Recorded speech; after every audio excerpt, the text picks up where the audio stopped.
Cosa succede a Palazzo d'Aronco? Ecco, questo è un interrogativo. In che senso cosa succede a Palazzo d'Aronco? Palazzo d'Aronco, capoluogo del Friuli, città di Udine.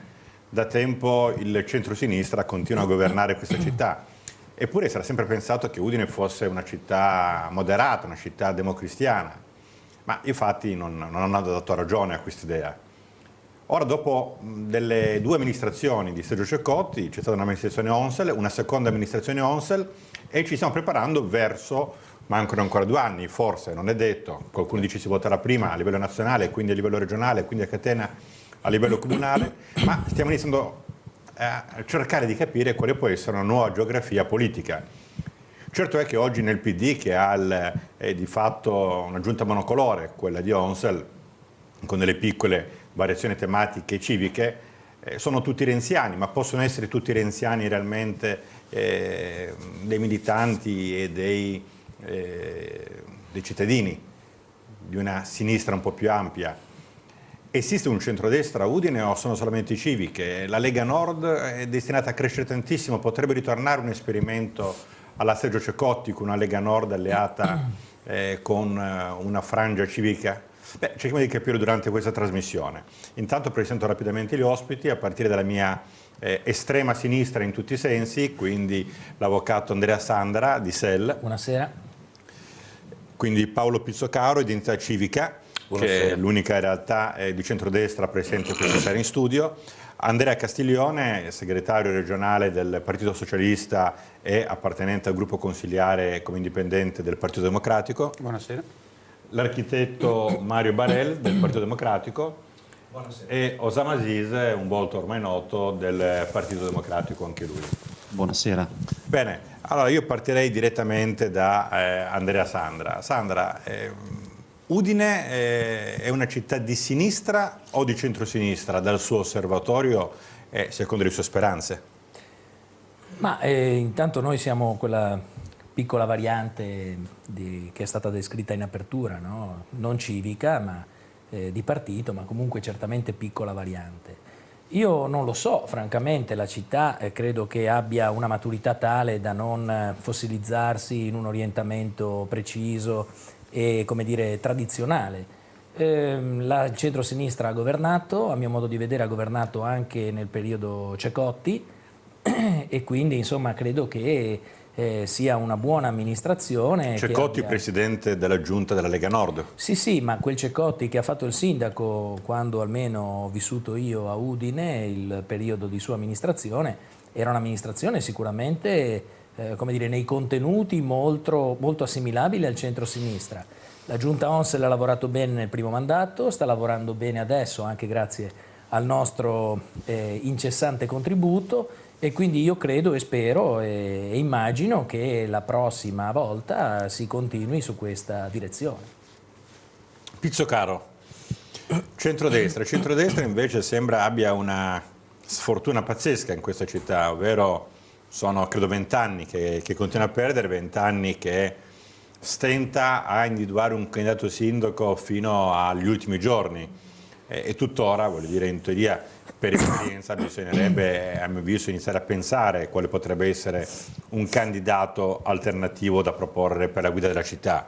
Bene, uno ovviamente è sempre chi ci ha provato la volta precedente, quindi Adriano Ioan, ma ovviamente avrete anche pensato a delle variabili per il prossimo giro e soprattutto esiste un centrodestra, perché lei è una lista civica, Ioan è una lista civica. Di Forza Italia c'è ben poco, voi addirittura credo abbiate un record nazionale dove convivono Forza Italia e il PDL che non esiste più da nessuna parte del mondo, quindi dico, avete un po' di difficoltà forse a trovare una quadratura del cerchio.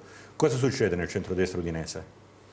Ma innanzitutto faccio una premessa, cioè storicamente diciamo, la città di Udine è sempre stata definita una città di centrodestra. E poi effettivamente negli ultimi 3 mandati, 2 e mezzo, perché il primo mandato di Ceccotti era con la Lega Nord, per cui era un mandato un po' misto, però comunque era di centrodestra. E non dimentichiamo che oggi Onse governa col 20% dei voti della popolazione di Udine. Sì, ma voi siete l'opposizione col 2% a questo punto. Noi siamo l'opposizione. Vuol dire, le percentuali valgono da entrambe le parti. Diciamo che nei risultati finali delle elezioni passate c'era un 22-23% facciamo 25, arrotondiamo, delle liste collegate a Onsel, c'era un 18-20% delle liste collegate al centrodestra. Quindi lei cosa voleva dire? Che di fatto c'è una disaffezione dei cittadini al voto? Sì, e questo è il problema a mio avviso. Cioè, se consideri le percentuali fra Movimento 5 Stelle, centrodestra, chiamiamolo così, e centrosinistra, si nota che c'è una defezione di circa il 40-45%. Movimento 5 Stelle che fra l'altro mi sembra in difficoltà, noi li abbiamo invitati oggi in studio, è la seconda volta che loro non partecipano perché hanno diciamo, degli impedimenti, ma di fatto si ritrovano ad avere 3 parlamentari di cui Rizzetto è salito sul palco della Meloni e di Fedriga. Battista è disponibile a fare il ministro, ovviamente non dall'altra parte, la stessa disponibilità a fare il ministro col governo Renzi, ma comunque tutti e 3 parlamentari sono usciti fuori, quindi si ritrovano senza una leadership di fatto il Movimento 5 Stelle un po' disorientato, perché ad esempio è vero che il Movimento 5 Stelle udinese forse non è così di sinistra ma un po' più di centrodestra secondo lei come impostazione? Ma entrare in casa degli altri non è mai una cosa buona, no, ma guardi il vicino, però allora. comunque diciamo che in comune loro hanno sempre mantenuto una certa distanza sia da una parte che dall'altra, sì. Cioè la loro funzione, la loro mission è sempre quella comunque di essere neutri a qualsiasi posizione di sinistra o di destra. È gente, a mio avviso, che si dà da fare in un certo senso a livello di proposte eccetera, forse manca un po' nella concretizzazione di quelli che sono effettivamente le proposte di partecipazione da una parte e dall'altra. Vede, io non sono mai stato iscritto a nessun partito, ho fatto il consigliere in circoscrizione, 4-5 anni fa sono entrato nella lista per Udine civica, per cui io non mi definisco un politico ma sono un amministratore e come amministratore amministro il bene della città. Questo ci tengo a dirlo perché non ho nessun legame con la politica. Un movimento qualsiasi o un partito comunque condiziona sempre gli elementi interni che lo compongono su quelle che sono le direttive o su quelle che possono essere le proiezioni che il partito Quindi mi dice che lei non è di fa. centrodestra, è civico. Io sono civico, nel vero senso della parola, perché per me una proposta ben fatta e valida del centro-sinistra o del centro-destra o dell'estrema sinistra e destra, se è valida per il bene della città, per me è una proposta che io voto senza nessun problema, anche perché non ho vincoli, questo è il fatto. Certo. I movimenti, dico 5 Stelle, il partito, il PD, eccetera, chiaramente essendo legati a una linea generale, anche nazionale, regionale, eccetera, hanno comunque, e si nota, dei vincoli, diciamo così, di appartenenza e quindi dei doveri, tra virgolette, a proporre, ad accettare quello che viene discusso e quello che viene deciso precedentemente. Castiglione, Partito Socialista all'interno del Partito Democratico. Emerge mai una certa voglia da parte sua di far uscire un po' più un'anima socialista e svincolarsi dal simbolo del PD? Svincolarsi dal simbolo del PD? No, abbiamo fatto un'alleanza che rispettiamo. Io ricordo, e pare ormai preistoria, che diciamo, il Partito Socialista ha fatto una scelta precisa di campo. Se voi ricordate, nel primo mandato Onsel noi abbiamo sostenuto con forza la candidatura di Gianni Ortis al di fuori dei 2 schieramenti e ci sembrava la scelta più opportuna per la città. Nel secondo mandato abbiamo ritenuto di fare una scelta precisa di campo invece. In un momento in cui c'era, nei nostri sondaggi, nelle nostre valutazioni, c'era un pericolo per il centro-sinistra di rischiare una sconfitta a livello regionale, così come anche a livello udinese, abbiamo scelto di ricompattarci in un centro-sinistra in cui noi ci riconosciamo da sempre come Partito Socialista Italiano e nell'ambito di un accordo che all'epoca si chiamava Italia Bene Comune, che come dico sembra adesso preistoria, ma era una scelta secondo noi molto innovativa all'epoca, che comprendeva noi, il PD e SEL, che poi si è sganciata per prima, Noi abbiamo ritenuto di rispettare invece quel patto e di fare sia in Regione e sia in Comune di Udine un'alleanza col sindaco e oltre all'alleanza diretta col sindaco come Partito Socialista, il secondo passo è stato quello di concordare una lista comune col PD in cui noi siamo entrati. C'erano dei nostri candidati in lista, io sono risultato eletto e quindi sostanzialmente un'alleanza che aveva dei presupposti per noi molto validi e che a tutt'oggi a me personalmente impongono di rispettare un accordo che fino adesso diciamo, ha avuto... Non le sta un po' stretto alla fine? Sta stretto per forza di cose, perché ecco. evidentemente come dire, il Partito Socialista, anche molti dei miei iscritti avevano la voglia, la volontà di andare a misurarci con una lista nostra di partito. È evidente che quando si è ospiti in casa d'altri, per quanto ci sia un evidente rispetto anche da parte del PD delle nostre posizioni, evidentemente sta stretto per forza. Non vuol dire che per distinguersi sterilmente bisogna essere critici per forza di cose. Noi abbiamo assunto posizioni critiche o comunque insomma di dialogo con il sindaco su certe vicende, come per esempio il Piazza Primo Maggio, per cui anche in campagna elettorale mi sono espresso contro, perché questa era la nostra linea nella precedente tornata. Diciamo che non è stata proprio accettata benissimo dal sindaco all'epoca, ma ci riserviamo comunque di valutare le vicende sia nell'ambito dell'alleanza col PD, ma evidentemente continuando a portare avanti le nostre istanze. D'accordo, allora andiamo un attimo in pubblicità.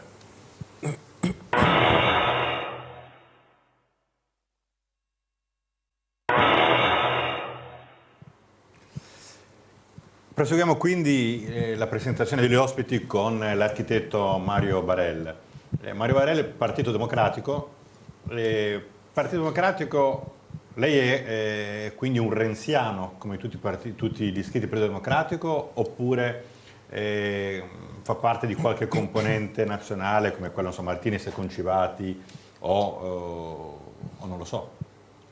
Ma, dire che tutto il PD è formato da renziani mi sembra un'esagerazione. Comunque io mi ritengo prima di tutto un amministratore e solo in seconda battuta ritengo di fare politica nei termini in cui lei mi faceva la domanda. Sì. Se posso naturalmente fare una precisazione, sì, mi considero un po' più a sinistra di Renzi, ma non per questo contro Renzi, tutt'altro. Per aiutarmi a capire, per aiutare a capire chi è a casa, un po' più a sinistra di Renzi, cosa può voler dire l'area bersaniana? Ma in grosso modo direi di sì, l'area che va da Bersani, ma anche perché no a Civati, un'area comunque che non vuole rompere con il partito, almeno per me personalmente ritengo che qualsiasi battaglia di ordine politico o amministrativo debba essere condotta all'interno del partito per il quale ci si è candidati e nelle cui liste si è stati eletti. Osama Aziz, stessa domanda anche per lei intanto per iniziare a capire appunto la geografia del Consiglio Comunale. Lei si considera renziano, al di là che sono tutti renziani perché Renziani è il segretario, quindi è normale che non ci sia contrapposizione, ma nel gioco diciamo delle correnti o quantomeno delle ideologie lei si considera renziano? No, tutt'altro, nel senso che Renzi è il mio segretario e ha tutto il mio appoggio, il mio sostegno, quando il PD fa delle battaglie a quello che sono vere battaglia di sinistra. Quando Renzi esce dal binario di questa, diciamo così, impostazione, possiamo anche chiamarla ideologica, è ovvio che trova il mio dissenso, ma non questo vale a dire che io sono contro Renzi.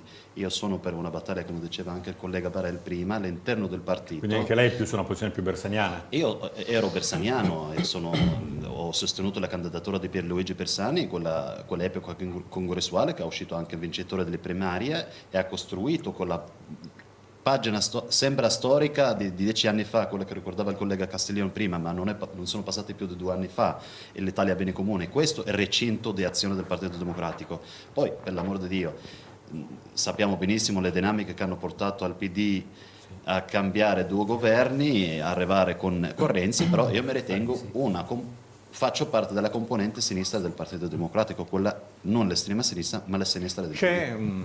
C'è un certo dialogo all'interno del Partito Democratico in città, dialogo non nel senso si è andate d'accordo, dialogo nel senso di confronto, ecco, più che dialogo, oppure c'è in qualche modo una posizione di accordo predefinito?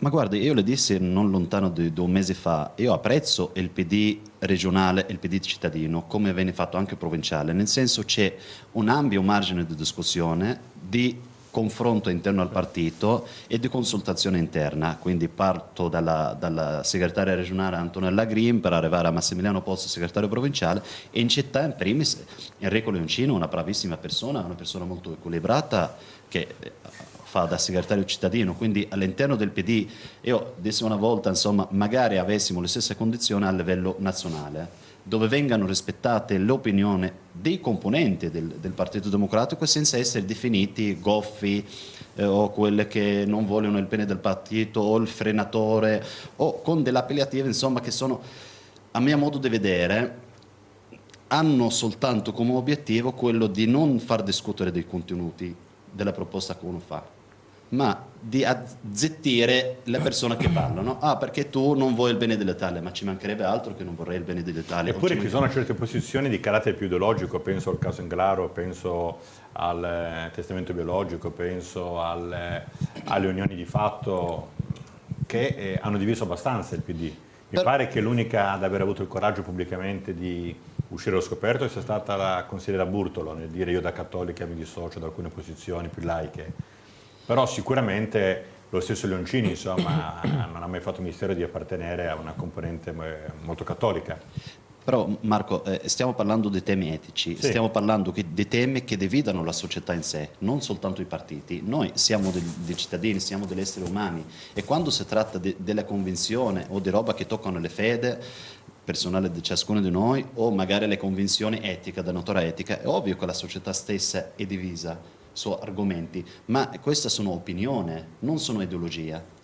Sono opinioni, però un'amministrazione comunale si misura anche su questi atti qua. Sì, però le atti amministrative mi pare che siano anche sotto l'occhio di tutti, insomma la compattezza del PD c'è stata, il sostegno a Onsel durante il primo mandato sulla questione di Luana Englaro c'è stato tutto, nonostante con un grande senso di responsabilità da parte di colleghi cattolici. All'epoca. No, ma non faceva parte della lista del PD. Lei mi parla del PD. Sì. All'epoca nessuno del PD si dimise, c'era una componente cattolica anche fitta, erano 5 consiglieri comunali, ma nessuno di loro ha fatto battaglia contro la scelta del sindaco Onsel. Anzi, è quello che dico, il PD cittadino ha sempre goduto di una ottima salute dal punto di vista del confronto interno, quindi il rispetto per le opinioni altrui con un confronto serio e maturo. Poi quando la maggioranza del partito decide per andare in una direzione, è ovvio che saremo tutti compatti, però ciascuno di noi ha il suo spazio di esprimere la sua opinione,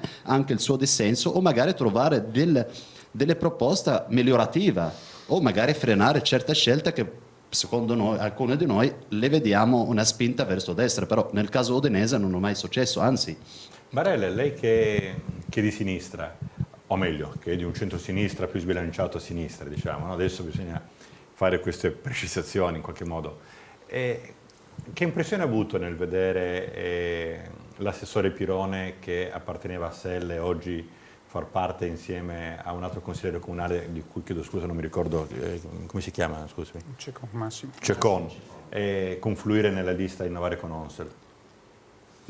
Io ritengo che siano scelte sì politiche, ma soprattutto scelte personali. Voglio dire, può capitare a un certo punto. Ha preso però, scusi, ma ha preso un sacco di voti, ma con il simbolo di SEL, non ha preso voti, quindi sono personali fino a un certo punto, perché io credo che nel momento in cui a centro-sinistra ci sia una posizione di grande rigidità contro il Voltagabbana, una persona che cambia partito e passa da un partito all'altro, anzi due, ancora peggio. Sì, quindi dico, capisco la domanda e capisco l'obiezione. Sì, capisco il suo imbarazzo comunque, perché dice mi è capitato proprio a me, però lo chiederò anche agli altri, cioè non è una domanda cattiva rivolta a lei. Assolutamente, non sono imbarazzato, capisco il problema che vuol porre, ma io credo che sia un problema innanzitutto che riguarda la persona in questione. Credo che l'assessore Pirone stia facendo tra l'altro un ottimo lavoro come amministratore, quindi di certo su questo non posso avanzare nessun tipo di critica, e ci mancherebbe. E credo che comunque abbia avuto la sua scelta un ampio dibattito all'interno, almeno questo è quello che penso, all'interno del suo partito. Se ha deciso di operare in un certo modo avrà avuto dei motivi per farlo. È vero quello che lei dice, è stato eletto nelle liste di SEL con un sacco di voti, ma io credo che l'assessore Pirone questi voti se li sia comunque guadagnati anche a livello personale, oltre che per il contributo dato dal suo partito. Quindi se uno del PD andasse in Forza Italia non ci sarebbe nulla di male?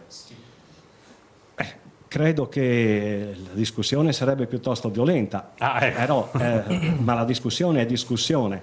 Sì. Voglio dire, se una scelta personale porta qualcuno a uscire da un partito, non credo che gli si debba... Senta, un'altra domanda sempre sullo stesso argomento, poi.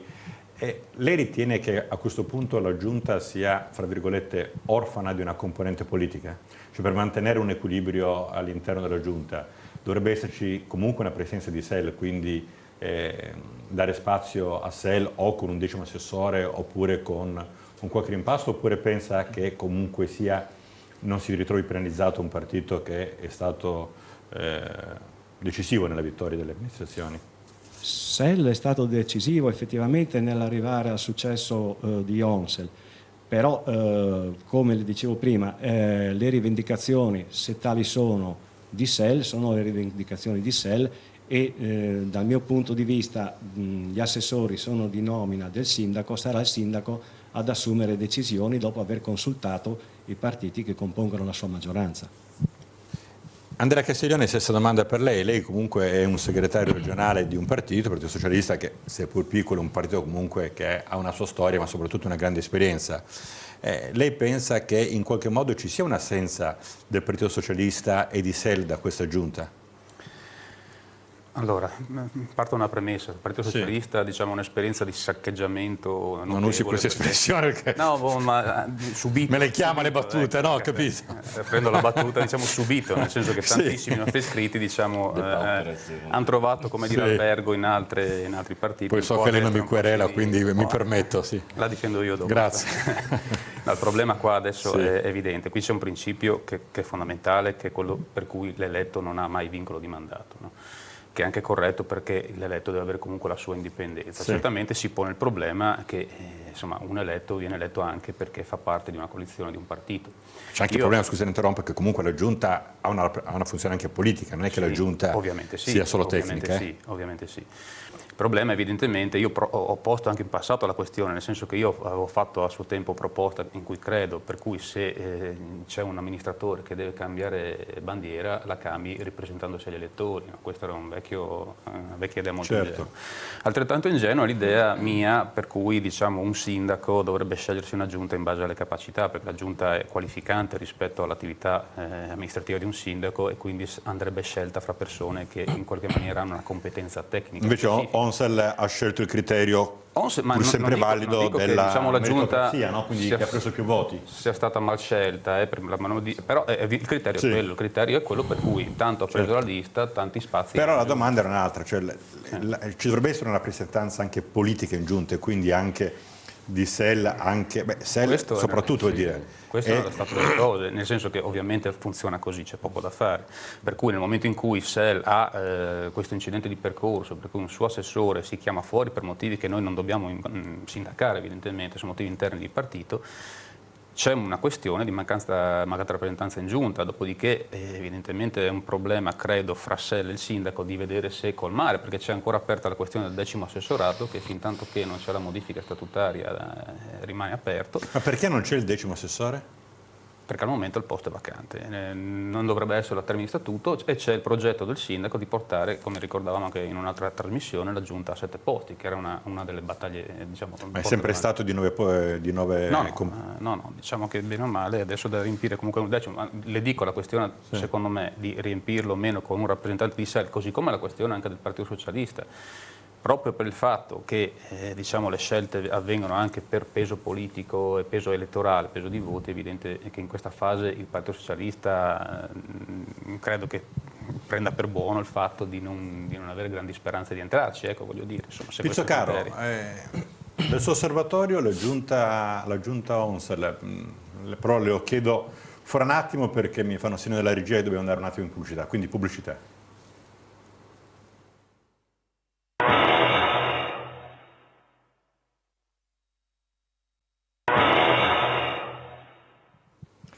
Quindi Pizzocaro, dal suo punto di vista la giunta ONSEL è una giunta composta da 9 tecnici o 9 politici? Cioè lei la giunta la vede abbastanza che segue più un discorso di partito o più tecnico?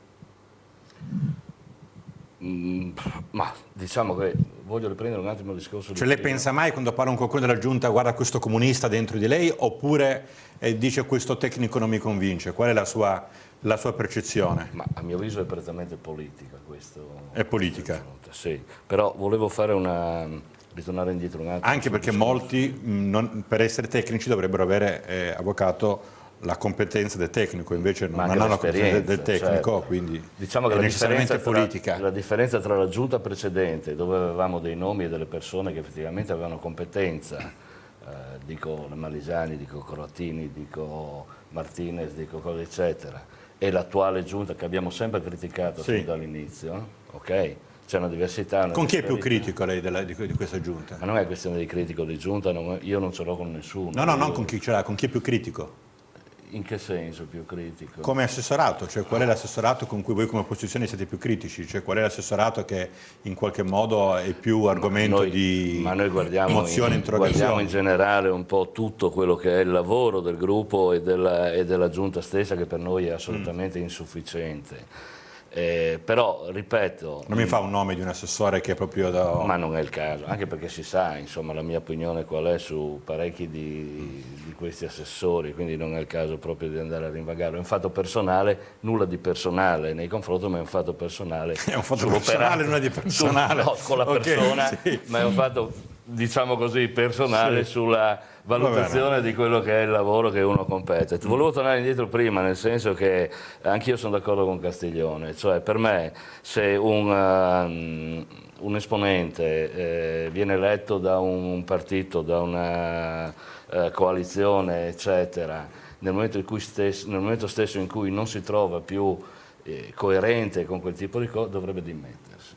Perché questa è la mia opinione. Cosa però che non ha mai fatto nessuno. No, però la mia opinione personalmente, io dico, dovesse succedere a me, nel senso di correttezza nei confronti degli elettori, o vado nel gruppo misto, mi tengo da parte e mollo l'incarico, oppure non vado sicuramente in un altro partito, per rispetto verso gli elettori stessi. Questa è la mia... Aziz voleva intervenire?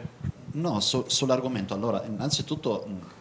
Nessuno ha fatto il voltagabbana, nel senso che l'assessore alla cultura, Federico Perone, insomma, ha fatto una scelta di cambiare, di uscire dal partito di SEL, ma è rimasto dentro il recinto del centro-sinistra. Non è che ha deciso di andare con l'opposizione o di andare dall'altra parte. Il suo appoggio al sindaco è, insomma, totale. Lui rimane a lavorare dentro il centro-sinistra. Che abbia fatto una scelta di andare a scriversi una lista civica, che la lista che fa capo al sindaco e Novare con ONSEL, non so se l'ha fatto o meno, a noi del PD non si risulta che lui sia iscritto. Cecon, sì, il collega Massimo sì, si è iscritto alla lista di Novare. Scusa, Cecon aveva detto in Consiglio Comunale che lui era coerente con SEL e restava iscritto a SEL. Invece poi una settimana dopo abbiamo scoperto Guardi, abbiamo qua il segretario provinciale di SEL, se non erro, nonché anche consigliere comunale Andrea Sandra. È un fatto proprio di coerenza. È il più adeguato tra di noi a parlare di quello che succede a casa sua. Però stiamo scaldando un po' l'atmosfera, non è casuale che parli per lui. Io faccio una valutazione meramente politica. Qua qualcuno ha usato la definizione voltagabbana o non ha rispettato il mandato dell'elettore? Assolutamente no, tutt'altro. Io non valuto la condizione del collega Federico e ne corre il centro lì. Federico rimane ancora un assessore, emanazione del centro-sinistra, continua a lavorare all'interno del centro-sinistra appoggiando il sindaco ONSEL. Però scusi Aziz, se parliamo delle equilibri di giunta... In qualche modo, senza voler dare nessuna accezione offensiva al termine voltagabbana, però comunque è uscito da un partito. E comunque non mi pare che a livello nazionale, voi che amate tanto Renzi sia chissà che vicino a SEL, quindi dico per uno di SEL sentire che qualcuno è andato col PD, un po' di cambiamento c'è stato, ecco. Cioè, poi per amor del cielo tutte le scelte sono legittime, appunto il problema è più da parte del sindaco che deve capire come tenere il dialogo con SEL, se gli interessa ancora questo dialogo, e di SEL se ha gli attributi politici per rivendicarlo. Sandra? Ma sì, la domanda esatta qual è? Perché adesso abbiamo un po' perso di vista. Sì, la domanda esatta è questa qua, cioè un'amministrazione di centrosinistra. No, quello che voglio dove, dire è questo, mi chiede la domanda e poi, discorso... non me la fa fare. No. Ecco, la domanda esatta è questa qui, cioè un'amministrazione di centrosinistra, come quella di Udine, in cui il sindaco Onsel ha vinto grazie all'apporto decisivo anche di SEL, con 3 o 2, non so quanti erano i consigli comunali di SEL presenti in consiglio comunale, 2. e oggi si ritrova senza una rappresentanza in giunta di SEL, è un dato secondo lei che può arrivare fino alla fine del mandato oppure no? Cioè questo è politica, non è sì, ma bisogna pettegolezzo. fare un ragionamento di fondo però. Il sindaco Onsel ha vinto non soltanto grazie al contributo di SEL, ma anche grazie al contributo di tanti elettori che si sono rivolti a sinistra in quella soggettività ampia di sinistra che noi tendiamo a costruire, che non ha visto l'adesione delle persone che sono state citate prima, Federico Pirone e Massimo Ceccon, che non sono riusciti ad entrare in consiglio comunale. Mi riferisco alla Rifondazione Comunista, che ha dato il suo contributo fondamentale, perché sono tutti fondamentali i contributi anche in misura minima che vengono dati ad una coalizione, e certamente non è neanche in consiglio comunale. Quindi il problema non è tanto quello, il problema è che io devo dire, con l'amico Castiglione, con cui condivido molta parte della visione politica, non soltanto della città ma anche a livello ideologico, nazionale, che quando dice ma non c'è vincolo di mandato, io insomma in questo senso sono un pochino più, come dire, cauto, nel senso che noi parliamo sempre di questione morale, insomma, però questione morale è anche quella di dire ho creato negli elettori un'aspettativa, e cioè che io rappresentassi quel partito. Per cui capisco che poi il vincolo di mandato, che peraltro dal punto di vista normativo appartiene solo ai parlamentari e non ai consiglieri comunali, però insomma un vincolo di mandato c'è, nel senso che ho creato appunto quell'aspettativa nei confronti degli elettori, e dire beh, ma ho usato il partito e adesso cioè mi sono candidato con quel partito, sono stato eletto per quel partito, ma non ho nessun tipo di adesione al progetto di quel partito, insomma mi sembra che ecco qualche profilo di discussione anche... ci possa essere. Dopodiché volevo però precisare, ad onor del merito di Federico Pirone, che non mi risulta che lui sia entrato nella lista Onsel, anche perché lui non è consigliere. Lui non è consigliere. Ceccon io l'ho appreso dal capogruppo della lista di Novare per Onsel, mi ha informato naturalmente per cortesia dicendomi Massimo Ceccon ci ha chiesto di poter riferirsi a noi come gruppo, cioè di entrare nel nostro gruppo, e ovviamente noi lo abbiamo accolto, ma ci mancherebbe altro, nel senso che lui ha esposto al pari di Federico Pirone di non riconoscersi nel progetto di SEL, e noi francamente non possiamo che come dire, augurare loro buon lavoro. Ma come fanno, scusi, a non riconoscersi in un progetto che sono loro che devono portare avanti? Cioè non si riconoscono in se stesse queste persone? No, non si riconoscono evidentemente. Cioè, qual è il progetto di SEL in cui loro non si riconoscono nell'amministrazione comunale? Quel processo evolutivo che ha riguardato tutti i partiti, abbiamo parlato del PD prima, riguarda anche SEL, riguarda anche una prospettiva nazionale che è completamente cambiata, anche il centrodestra. Per cui insomma è evidente che nel momento in cui c'è una evoluzione e non si segue con coerenza il personale quella stessa evoluzione, è anche meglio per tutti insomma che le strade si dividano. Qual è la differenza, scusi, ideologica fra Ceccon e lei? Visto che Ceccon non si ritrova più. Io faccio parte anche orgogliosamente, devo dire, orgogliosamente per il fatto che ho contribuito alla sua creazione di un progetto politico che tende a ricostituire una sinistra all'interno del centro-sinistra. Massimo Ceccon, e quindi ricordo, cioè ho partecipato al congresso nazionale e ho condiviso la linea nazionale di aderire alla lista Tsipras per quanto riguardava le elezioni europee, che poi ha avuto il seguito, come sappiamo, con l'idea appunto di ricostruire questa soggettività politica alla quale noi speriamo che insomma, e guardiamo con molta attenzione anche alla sinistra del PD, che pur senza lasciare il partito al quale appartiene, però che ci dia una mano a costruire questa soggettività. Massimo Ceccon invece ritiene che l'esperienza di sinistra all'interno del centro-sinistra sia terminato comunque fallimentare. Ho letto sul giornale che ha parlato di testimonianza, una cosa di questo tipo. Insomma, non ho capito neanche molto bene, se devo essere sincero, a che cosa si riferisse, ma preferisce invece una visione più governativa dal punto di vista, non so, centrista mi verrebbe da definire, quindi con renziana, no? Cioè con questa possibile alleanza col nuovo centrodestra, insomma, quindi con aree che con noi obiettivamente non hanno niente a che fare. Sono scelte assolutamente legittime che se ritiene di perseguire è giusto che lo faccia fuori dal nostro partito. Ma così lei è come segretario provinciale, quindi lei ribadisce che è difficile un'alleanza ad oggi, almeno in Friuli Venezia Giulia, fra SEL e Nuovo Centrodestra? Ma io credo che ci sia una difficoltà di fondo, forse determinata anche dalla stessa denominazione. Noi siamo fermamente convinti del centro-sinistra, abbiamo... Voi vi chiamate Sinistra, Ecologia e Libertà, loro si chiamano Nuovo Centrodestra. Ecco, appunto, mi sembra che sia un po' difficile pensare ad un centro-sinistra nel quale una componente si chiami Nuovo Centrodestra, perché quantomeno è confusivo sul piano dell'approccio psicologico degli Però è elettori. nuovo, quindi vuol dire c'è la suspense. Ecco. Ciò detto, insomma, mi pare che anche per quanto riguarda... Ma pensiamo soltanto a un episodio, mi sembra... Insomma, Andiamo prima in pubblicità e poi sentiamo l'episodio. Benissimo. Allora lasciamo concludere a Sandra, stava concludendo. No, dicevo... L'episodio a cui facevo cenno... Lei un po' vorrebbe fare l'assessore, però Sandra, mi dica la verità. Allora, adesso arriviamo anche a quello, ma era il riferimento alle nozze adesso arriviamo, dopo le tolgo la parola, non arriva, lei vorrebbe fare l'assessore questa cosa qua è importante. Sì, no, ma mi dica prima è fondamentale, perché se no non si capisce. Sandra, lei vorrebbe fare rispondo a tutto, perché non mi sono mai sottratto a nulla. Ok. E allora stavo dicendo che l'episodio delle nozze gay, per le quali noi ci siamo spesi moltissimo e che fortunatamente abbiamo trovato in ONSEL l'interlocutore ideale da questo punto di vista, ha trovato una fortissima contrapposizione a livello governativo proprio da quel partito Nuovo Centrodestra al quale il PD guarda con molto interesse e con molto più interesse di quanto guardi a noi, quindi insomma già questa è una contraddizione, mi sembra piuttosto evidente. Però è anche vero che quel partito, scusi, è il partito del vice premier, non è il partito... Beh, appunto, quindi questo conferma il fatto che è difficile per uno che ha militato con noi, insomma, riconoscersi in un progetto che guarda più al nuovo centrodestra. Se lei vorrebbe entrare in giunta? No, allora, al di là del fatto che io non vorrei entrare in giunta, ma il punto non è questo, io volevo essere chiaro su una questione. Il sindaco Onsel, anche su quello che è stato detto prima, il sindaco Onsel, prima di, francamente non mi ricordo se prima o ma insomma, nell'imminenza della composizione della giunta ha espresso quali erano i criteri.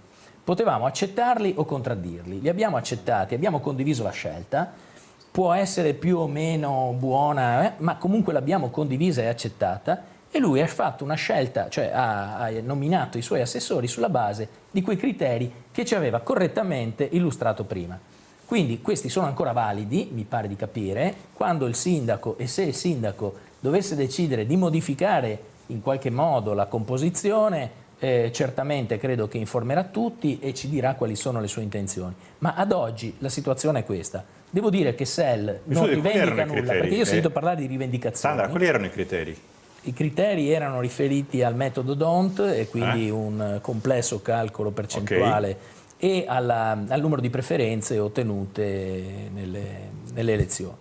Quindi, in ciascuna lista? In ciascuna lista. Ma nel momento in cui Perone non fa più parte della vostra lista, vede che il criterio viene meno? No, non viene meno perché in base al metodo DONT noi saremmo stati fuori sulla base di quel calcolo percentuale.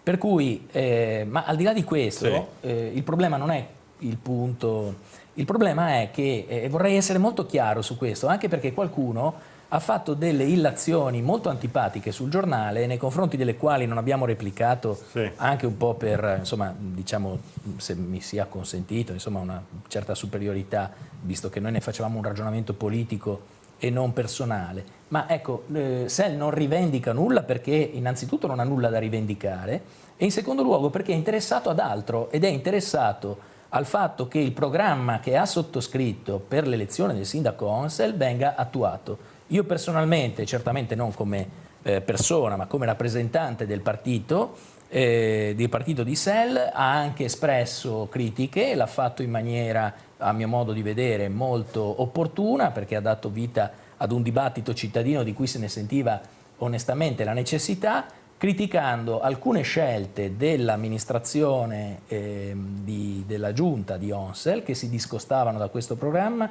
ma soprattutto ha evidenziato le cose che la giunta avrebbe dovuto fare in base a quel programma, e mi pare anche, devo dire, che sia servito a instradare meglio l'attività amministrativa della giunta nell'ultimo periodo, per cui abbiamo massima soddisfazione da questo punto di vista. Beh, massima soddisfazione adesso va bene un pochettino, sì, però... perché abbiamo trovato nel sindaco un interlocutore comunque ma non è attento. credibile, Sandra, cioè non può dirmi siete rimasti senza assessore, massima soddisfazione, allora è giusto che vi trattino così, questa è massima soddisfazione. No, massima soddisfazione rispetto al fatto che comunque non ci sentiamo... Penso sarà minima la non ci soddisfazione, che facevano, allora se vogliamo però fare... Ecco, allora... no, perché non è... Allora, una cosa che non ci interessa è la corsa alle poltrone, no? Ecco, quindi questo che sia chiaro una volta per tutte, perché francamente siamo anche un po' stufi di quello che è stato detto e scritto. Però avete chiesto l'assessorato sia in comune che in regione. La massima soddisfazione sta nel fatto che abbiamo trovato in Onsel un interlocutore attento che ci ha ascoltato quando abbiamo dovuto esprimere delle criticità rispetto alla Giunta, e io credo che questa sia la cosa importante. Abbiamo ricordato a lui e agli suoi assessori e al resto della maggioranza che il programma richiedeva alcune cose per le quali noi ci eravamo spesi e che avremmo voluto fossero realizzate, e abbiamo ottenuto dal resto della coalizione, alla Giunta, al sindaco, ampia rassicurazione, anzi più che rassicurazione, una dimostrazione nei fatti che quella direzione è stata presa. Quindi voglio dire, a noi poi interessa quello, francamente, se posso poi esprimere così, senza, forse ci trova anche, come dire, in una posizione di privilegio non avere rappresentanza di giunta, perché insomma siete più liberi nel crea criticare questa situazione nella quale, ribadisco, il nostro principio fondamentale è quello di ricostituire anche in città una forte soggettività di sinistra che poi possa dire la propria anche in futuro, e quindi anche fra 3 anni quando ridiscuteremo il nuovo sindaco. Senta, Castiglione, per quale motivo secondo lei nel Consiglio di amministrazione della Quiete uscente e in quello che sarà nominato a breve ci sarà una componente riservata alla Lega Nord? Ma questo qui era un argomento che era già emerso. Io so poco, insomma, di quanto è avvenuto prima e di quanto avviene adesso sull'argomento specifico in realtà. So che diciamo, anche all'epoca c'era stata un'indicazione ovviamente partitica degli esponenti, e all'epoca c'era un certo ruolo della Lega che prevedeva un componente appunto del partito della Lega. Credo che sia rimasto lo schema, anche se la Lega, diciamo, in questa fase... E lo schema qual è quindi? Di continuare a indicare probabilmente. Un leghista. Dico, non sono un leghista per il ruolo, ma come le dico non so bene perché non conosco. Cioè, mi spiega la ragione per cui nel Consiglio di amministrazione della Quiete ci deve essere un posto per un leghista?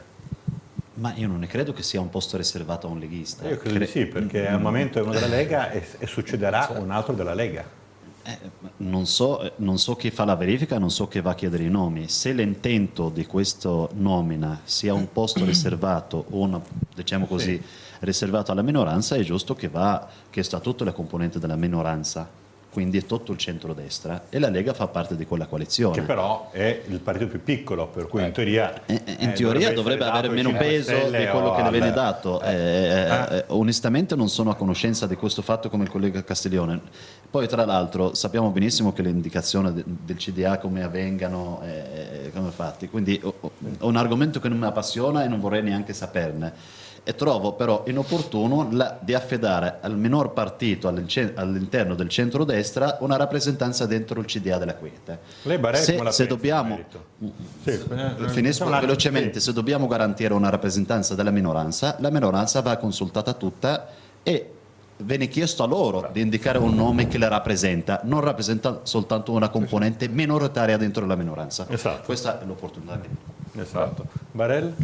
Ma io credo che innanzitutto un consiglio di amministrazione debba essere formato da tecnici che sanno quello che stanno facendo, e quindi per me, a mio parere, un consiglio di amministrazione formato da esponenti di partiti che siano di maggioranza o di minoranza è una cosa abbastanza relativa. L'importante è trovare tra tutte le componenti che dovranno essere rappresentate all'interno del nuovo consiglio di amministrazione quell'equilibrio che permetterà alla Quiete, così come alle altre partecipate del comune un ruolo da svolgere con concretezza e con risultati visibili per tutti i cittadini. Ecco. Barella, lei sa da quante persone è composto il CDA di Udine Mercate? No, questo non lo so, a dire la verità. Lo sa lei, Aziz? Da quanta gente? 3 E quanti dipendenti ha Udine Mercato? dipendenti? Sì. Onestamente non saprei, ma il problema di Udine Mercato, se lei No, vuole... ma stiamo un attimo sui dipendenti. Sì, il dipendente, io so che c'è un direttore e 2 dipendenti, poi c'è la cooperativa che gestisce No, per stiamo domani. sul punto. Quanti dipendenti ha? Sì, onestamente non più di Lo sa 7, qualcuno 10. degli ospiti quanti dipendenti ha Udine Mercati? 2. Ecco, Può darsi perché dovrebbe esserci, chiedo aiuto Più direttori. agli avvocati, Sì, 2 dipendenti più il direttore. dovrebbe esserci una legge che prevede che il numero di dipendenti debba essere superiore negli enti pubblici, una legge ma anche un buon senso, al numero dei consiglieri di amministrazione. Beh, ma è un problema in via di soluzione, perché al prossimo... Però tutto in via, però No, sono d'accordo con te Marco a sollevare l'obiezione, ma sta di fatto come è stata concepita e fatta... partorita con la società o dei mercati, è stata fatta malissimo, anche perché c'è una commistione al suo interno tra pubblico e privato, tra chi presiede anche dentro il CDA e che al tempo stesso gestore dentro l'ente, che usufruisce anche degli impianti che sono stati fatti recentemente. Io so che il centrodestra sta facendo battaglia al riguardo e sta chiedendo chiarimenti, e quando nasce una cosa fatta male è ovvio che continua su questa strada. Per fortuna interviene adesso una legge nazionale che ci consentirà all'amministrazione comunale di scegliere quale ente sia strategico per l'amministrazione o meno, e io ritengo che Udine Mercato rimane ancora un ente strategico per la città di Udine. Necessita una rivisitazione del ruolo e della funzione che svolge, non devono rimanere soltanto mercato ortofrutticolo, ma possono anche ampliare l'offerta. Pensiamo alla cella come vengano i prodotti surgelati o i prodotti di estendere anche altre forme di merceologica, per esempio il pesce. A proposito di surgelati, chi sarà il prossimo presidente della Quiete?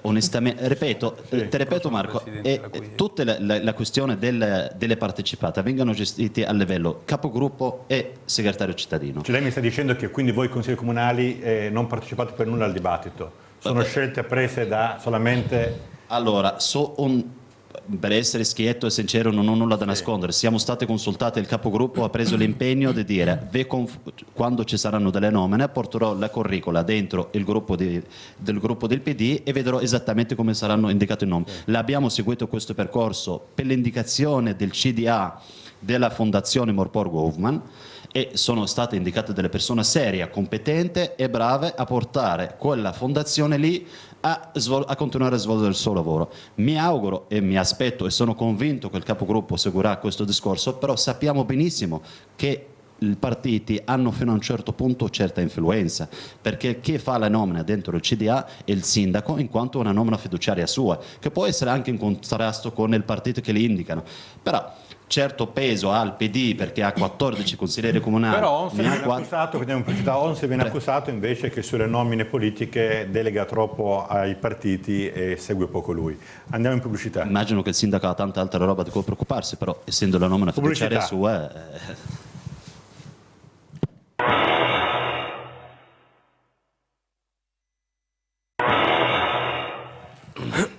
Bene, eccoci tornati per l'ultimo blocco. Allora, una domanda che è quasi obbligatoria. State iniziando a ragionare all'interno del partito, all'interno della maggioranza, su chi potrà essere il successore di Onsel, dato che Onsel dopo 2 mandati non potrà ricandidare. Quindi vi dico, state iniziando a ragionare su chi potrà essere un successore? C'è già sulla carta un successore naturale? No, onestamente allo stato attuale e fino ad oggi non si è mai avviato questo percorso. La nostra attenzione, il nostro dibattito è soltanto di natura di come proseguire questo mandato, di realizzare più opera possibile, più di realizzazione del programma sul quale ci siamo presentati all'elettore e al quale abbiamo avuto il loro mandato e la loro fiducia. Un nome per un dopo Onsel?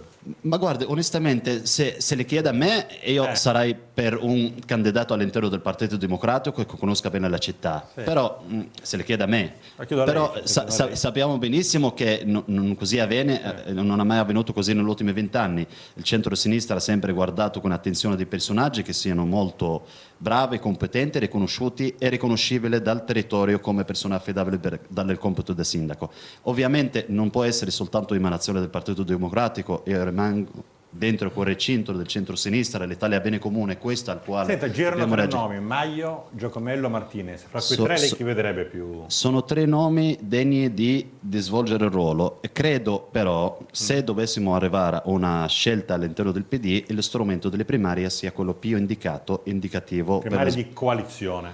Sì, certo di Ok. sì. Barella, stessa domanda per lei. Lei che insomma, ha dimostrato una certa schiettezza, diciamo, da bersaniano anche. C'è qualche nome che auspicherebbe o qualche criterio per il dopo Onsel?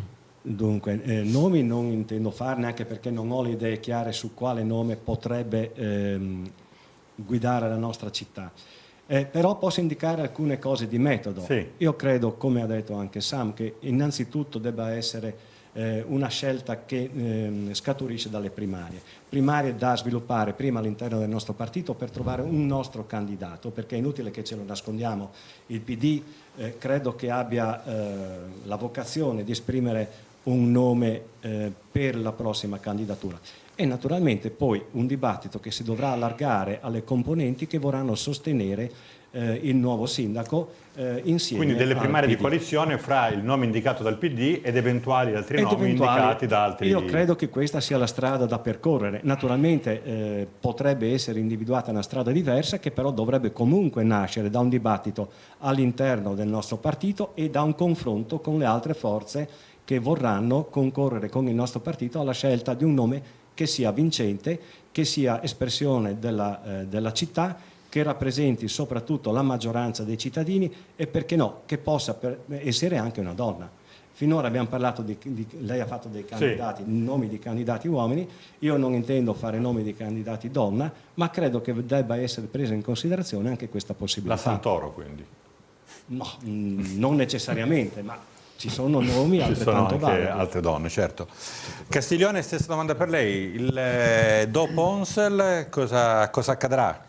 Sarete spettatori e accetterete supinamente il nome proposto dal PD, oppure sperate in qualche nuovo modo di individuare il sindaco? Accettare supinamente mai. Abbiamo dimostrato, credo anche in passato, come Partito Socialista, che non accettiamo le scelte se non ne condividiamo. È vero che girano questi nomi attualmente, Maio, Martinez e Giacomello? Li ho sentiti anch'io, dopodiché sa, lo sport di fare nomi con così tanto anticipo che vale a bruciarli generalmente è in politica, quindi voglio dire, probabilmente non saranno quelli poi candidati sindaci. Il problema qua è questo, fare nomi adesso o anche creare il progetto adesso è un po' prestino. Se ne può parlare, se ne deve parlare all'interno dei partiti, all'interno della città, e questo va molto bene. Lei ricorda che quando poi noi abbiamo fatto la scelta di Gianni Ortis, ne abbiamo discusso lungamente con quel quadrumvirato che all'epoca era come dire, il PD in divenire ancora, insomma, e ci siamo schiodati dalla coalizione proprio perché non si condivideva il metodo. Onsel è arrivato all'ultimo momento, un po' calato dall'alto,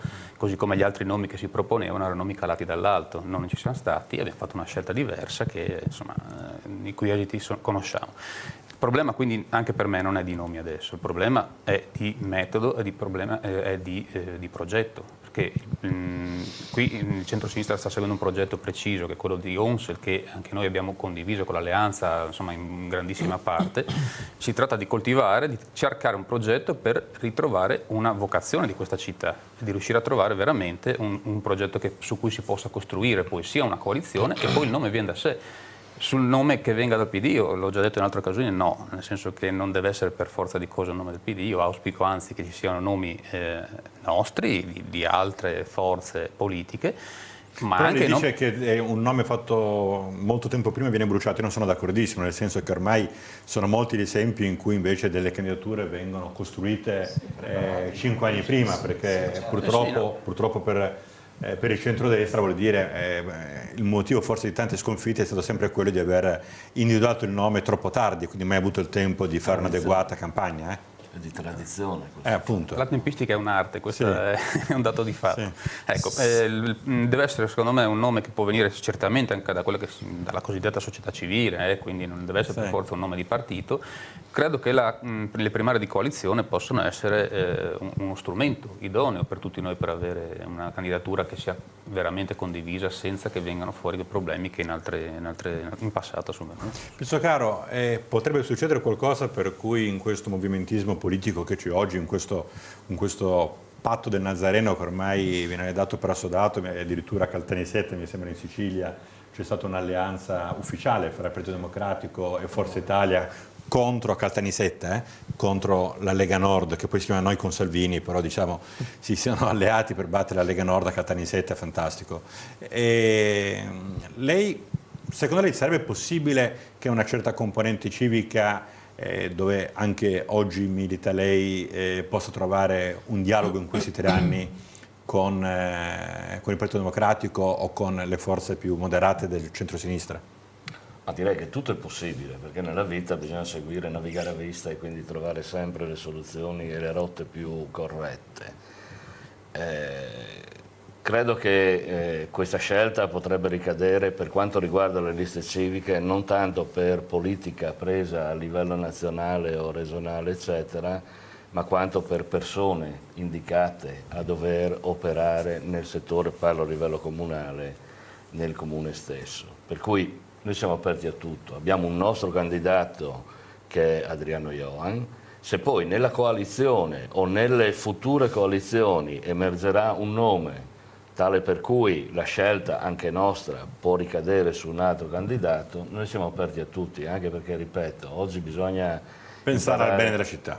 Imparare a... certamente. Però ecco, volevo dire una cosa, i nomi che lei ha fatto prima, io dissento per una regola matematica, cioè una persona che oggi ha un incarico e prende 180.000 euro all'anno, lei 110, parla di Maio, 110.000 euro. 110, sì. Lei pensa che al di là della capacità eccetera, viene a Udine a gestire una città così com'è, ridotta, scusatemi il termine, per prendere metà di quello che prende con tutte le problematiche che ci sono, solo per passione o solo per amore potrebbe farlo, ma io le favole ci credo poco. O potrebbe non prendere più 110.000 euro l'anno perché non ha vinto un concorso. Esatto. No, scusami, non sono d'accordo, anche perché il sindaco Onsel guadagnava molto più quando faceva il rettore e ha fatto la scelta rinunciando anche alle sue individualità di politiche, sì, no? sì, personali. Non deve essere il nostro metro di misura. Però, Aziz, scusa, se vogliamo essere compensati del lavoro di quello che facciamo noi, aveva finito il giro dei mandati.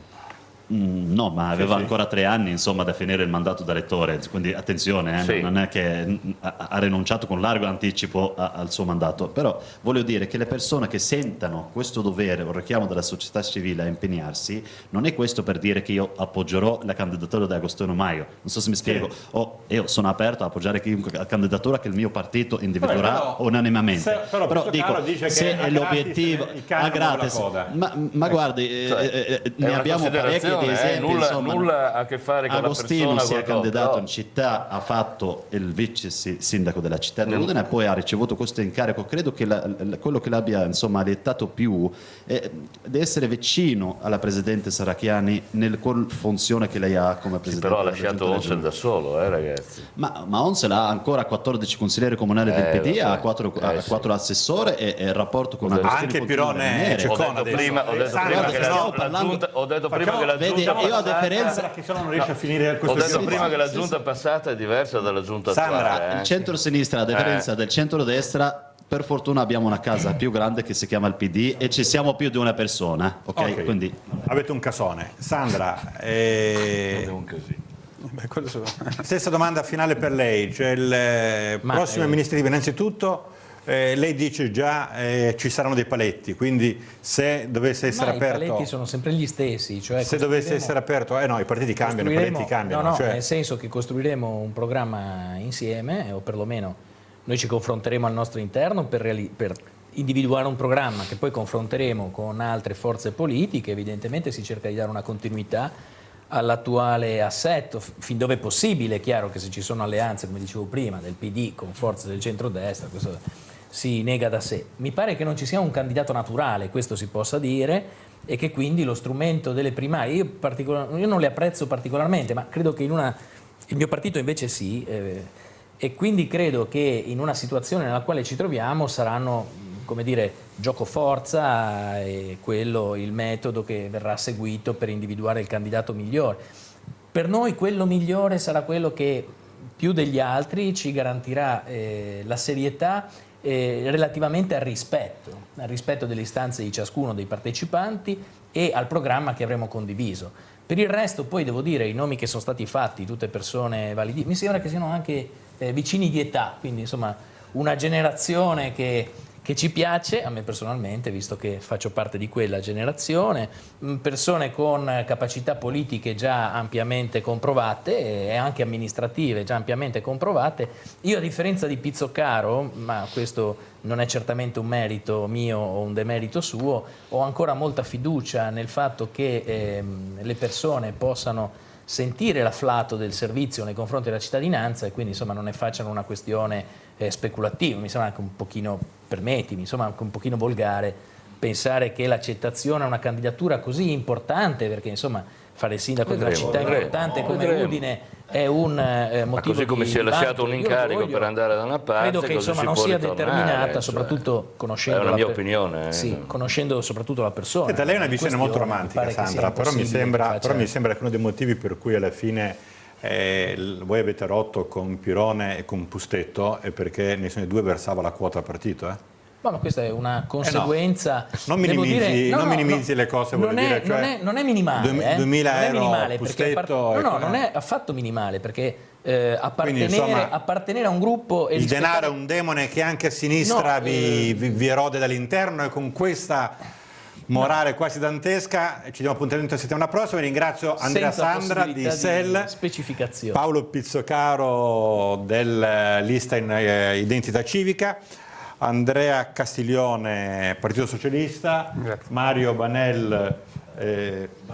Barel, chiedo scusa, del Partito Democratico, e Osama Aziz del Partito Democratico. Buona serata a tutti. Grazie.